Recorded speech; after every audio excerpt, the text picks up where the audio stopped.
Ang sarap sa dyan ito.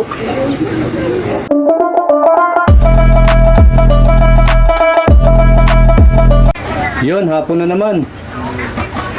Asikaso tayo ng ulam. Panghapunan. Kayo ba, paano nyo ba lutuin ang pusit nyo? Kilala nyo to? Ito. Kilala ko yan. Tabugok to kung tawagin sa amin. Tabugok. Pag lumaki to, ito yung mga octopus na tinatawag. Or pugita. Yan, mga tabugok. So, itong tabugok na to or yung mga pugita na maliliit, nahugasan ko na yan, then nag-drainin ko na yan siya. Pag magluluto kayo ng pusit, make sure na na-drain nyo lahat ng tubig niya. May mix pala to na pusit, yung ballpen na pusit. Ito, mix. Hindi to adobo, hindi to gagataan, bali parang isasangag ko lang siya. So mainit na yung kawali, lalagay ko na yung tabugok. So don't worry kung walang tubig yan. Paglagay nyo yan, titimplahan nyo na siya ng bawang, isang buo yan na bawang, then konting magic sarap, and konting betchin, then lagyan na rin ng asin. Sinurag. Nagsataktik ako mamaya.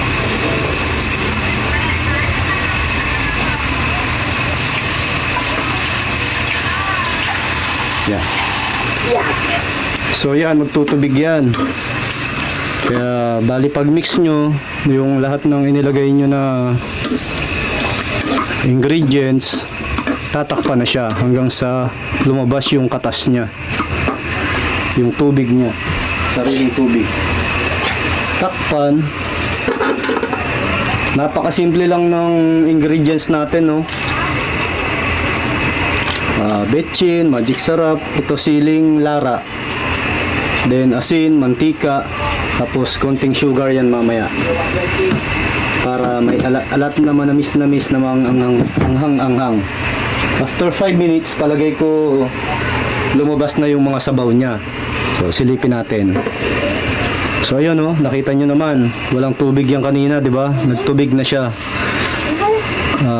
Gagawin natin dyan, hahayaan lang natin siyang kumulo ng kumulo hanggang sa maubos yung tubig na yan. So takpan lang. So yun, after 5 minutes, alagay ko na drain na yung tubig niya. So yun, oh, kita nyo naubos na yung tubig. Yan, medyo idadry-dry pa natin yan, yung parang medyo maamoy-amoy nyo na parang nasusunog-sunog na yung pusit. Malapit na siyang matuyo, oh. Kita nyo yung gilid. Dikit na siya, oh. Palagay ko pwede na itong lagyan ng mantika. So yung apoy pala nito, malakas yung apoy, no? So oil tayo.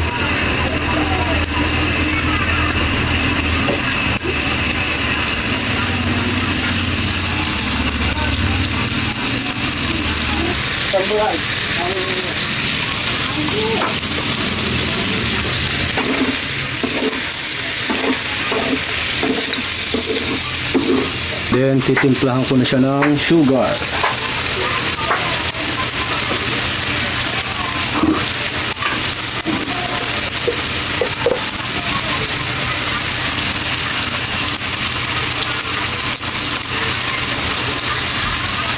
Then konting betchin ulit.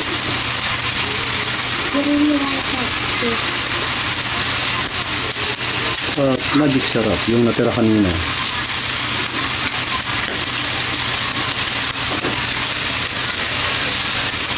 Then halo na lang ng halo. Pagka medyo na toasted na to, yun na yung time sa paglalagay ng sili. So yun, medyo na napafried na siya. Itong sili nga pala na ilalagay ko is hinugasan ko to ng isang beses para hindi naman masyadong maanghang. Tuyo na. So, para sa akin okay na yung pagkaka-fried ko. Hindi na siya masyadong toasted pero malalasahan na dito ang parang pinaritong pusit. Then, lalagay ko na yung sili, gulay.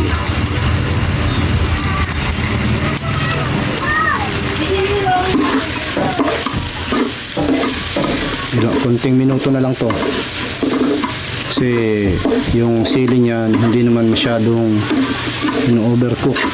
Half cook lang para masarap siyang nguyain. Sarap nito. Isang gin siguro. Yung mga kabaso ko dyan, comment na.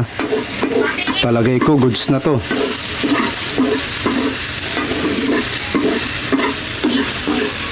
Okay, that's it. Muna natin.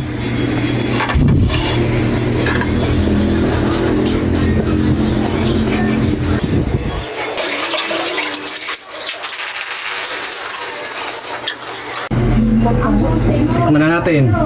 Luto naman ang ulam na pusit. Pusit?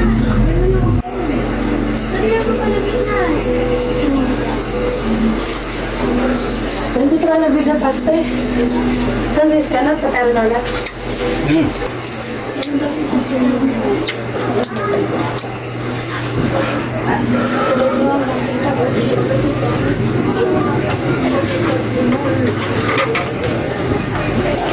Ang sarap sa gin ito.